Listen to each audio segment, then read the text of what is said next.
Bienvenue chez Mecajust, une PMI qui nous a autorisés à effectuer une petite visite de ses ateliers, ce qui nous permet de vous présenter Jean-René, le métrologue maison. Pour Jean-René, la métrologie est un métier sérieux. Il connaît d'ailleurs sa norme ISO 9001 par cœur.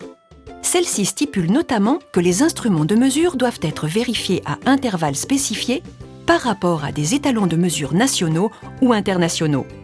Pour Jean-René, un instrument conforme est nécessaire et suffisant pour assurer des mesures fiables. En somme, notre ami, qui est également féru d'automobile, estime que la qualité des plaquettes de frein conditionne à elle seule la distance de freinage.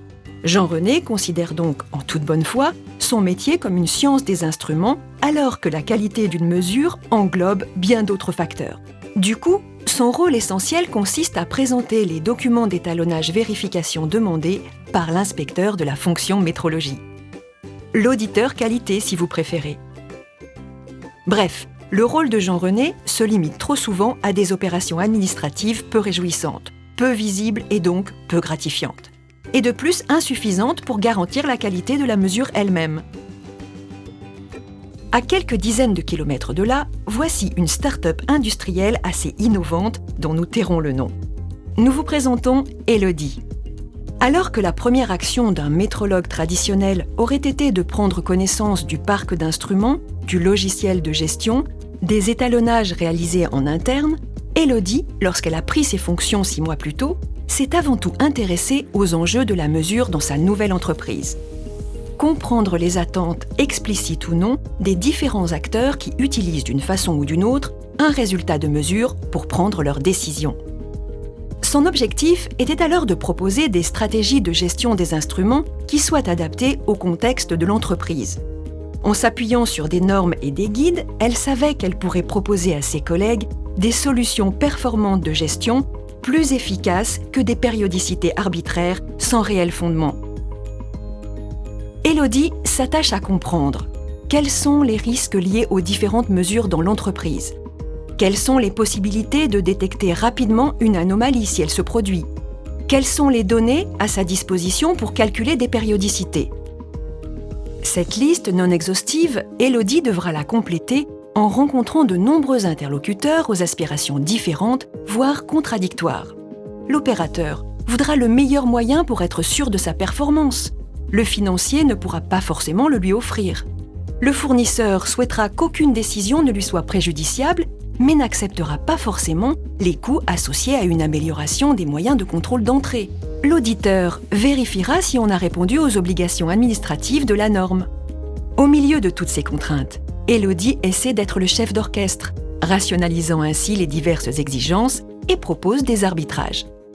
En établissant des objectifs quant aux résultats de son action vis-à-vis de chacun de ses interlocuteurs, et non du seul auditeur, elle a également les moyens d'alimenter le système qualité en indicateurs pertinents. Vous êtes perplexe? Je vois votre question. Comment Elodie trouve le temps de faire tout ça? La réponse est simple. Elodie a choisi un prestataire, ou plutôt un partenaire, qui a su l'aider à mettre en place une vraie stratégie de gestion des moyens de mesure.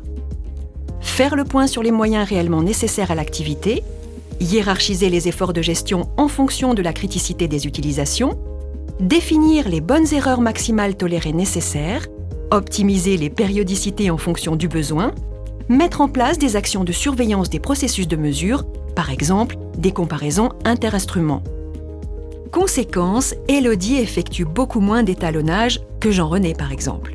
Elle maîtrise son parc, elle ne subit pas des dates. D'ailleurs, lors du dernier audit externe, l'auditeur a été séduit de voir cette nouvelle approche et a noté sur le rapport d'audit un point fort: gestion des ECME qui permet d'envisager une amélioration de l'efficience du processus. Ce qui a ravi Elodie et sa hiérarchie. Laissons Elodie rentrer chez elle après une journée bien remplie. Ce que pratique Elodie, nous l'appelons la Smart Métrologie. Elle permet d'atteindre le juste nécessaire, c'est-à-dire l'efficience, et contribuer ainsi à la performance et donc à la compétitivité de votre entreprise. Trop souvent, en effet, les mesures sont réalisées plusieurs fois avec des processus très coûteux pour tenir les tolérances, souvent exagérées. La qualité du produit n'en est pas meilleure pour autant. Il est temps de se concentrer sur les tâches utiles en les valorisant. La Smart Métrologie, C'est la démarche que Delta Mu mène depuis des années et vous invite à adopter à votre tour pour que de plus en plus de Jean René deviennent des smart métrologues. Comme Elodie.